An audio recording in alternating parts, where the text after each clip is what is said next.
Hello guys, my back to channel পরিবারে সবাই ভালো আছে। সবাই বলছে আমরা অনেক ভালো আছি তোমাদের সাথে, কিন্তু তোমাদের সাথে একটু ভালো আছে বলে খারাপ আছি। কারণ কি, তোমরা আমাকে ভালোবাসছো না, শেয়ার করছো না, ফলোয়ার্স কমে যাচ্ছে, আমার ভিউজ আসছে না। এর কারণে আমি একটু খুব টেনশন আছি। আর এর কারণটা হলো আমি ভিডিও দিতে পারছি না, টাইম টু টাইম কোনো কিছু দিতে পারছি না, তার জন্য। আর আজকে তো গণেশ পুজো, তার জন্য তোমাদেরকে আজকে একটা ছোট্ট একটা মিনি ব্লগ দেবো। আর আমি একটু মানে ঘরেওয়া শাড়ি পরে নিয়েছি, আমার অনেক দিনের পুরোনো শাড়ি এটা।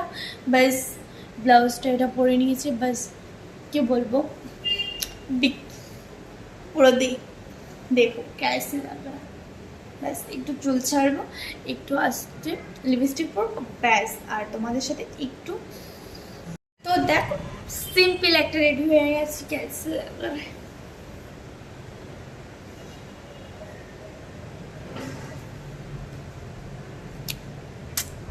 থেকে দেখো বেরিয়ে গেছি, সামনে মন্দিরটার সামনে যাচ্ছি আমি। দেখো আর ওই দাদাটা না কি করবো, কাকুটা আমার দিকে চেপে তাকাচ্ছে, আর আমার বউ এমনভাবে ধাক্কা মেরেছে আমার দিকে, কি দেখবে, রিয়াকশনটা অন্যরকম ছিল।